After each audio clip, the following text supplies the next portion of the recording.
Hey everyone, welcome back to the channel. If you've ever created a website or app mockup in Figma and then wondered, how do I actually make this adapt to different screen sizes, you're in the right place. Today, I'll walk you step by step through how to make any design responsive in Figma so your layout looks polished, whether it's viewed on a massive desktop monitor or a compact mobile screen. By the end of this tutorial, you'll know exactly how to set up your design so it can adapt seamlessly, and you'll save yourself a ton of time in your future projects. Let's dive right into it. First, to really understand what a responsive design is all about, let's actually see one in action. In Figma, you can quickly preview how a design layout shifts and morphs when the screen size changes. Imagine you're looking at a designer's website on your big home monitor, and then you pull the same page up on your phone.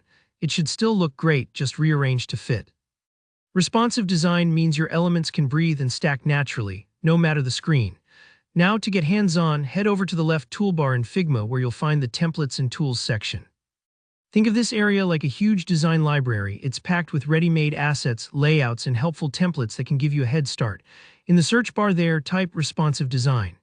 Figma will pull up a collection of templates specifically built to show how flexibility works across devices. There's no need to reinvent the wheel when there are great starting points right at your fingertips. Pick any design example that catches your interest. Don't overthink your choice. A simple landing page or e-commerce card is perfect for practicing. Click on it once you've decided and then select Open in Figma. This will add the template to your workspace and you'll be able to explore what's under the hood. When you open up the design, you'll notice something cool. Most responsive templates will include frames for various devices, like desktop, tablet, and mobile, all side by side. Take a moment and click between these frames. Notice how the components, maybe a big banner image, nav bar, text, and buttons, smartly rearrange themselves for each screen size. This isn't magic, it's all about how Figma lets you set rules for how your design reacts when its size changes. To customize things and make the template your own, select a frame, let's say the desktop version first. Feel free to swap out images, update the color scheme, change fonts, or tweak the text content so it better matches your brand or project. Here's a crucial detail: double-check the constraints set on your layers.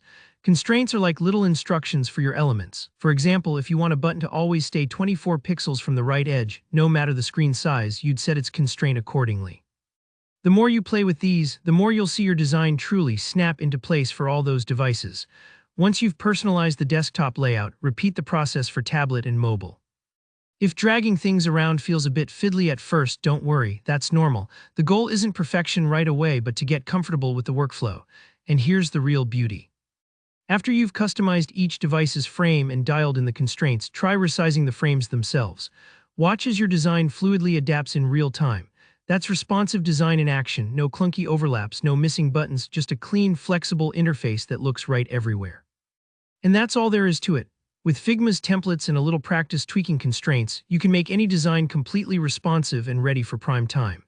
If this walkthrough helped clear things up, give the video a thumbs up and let me know in the comments what kinds of design challenges you'd like to tackle next. Don't forget to subscribe for more easy-to-follow design tutorials. See you in the next one.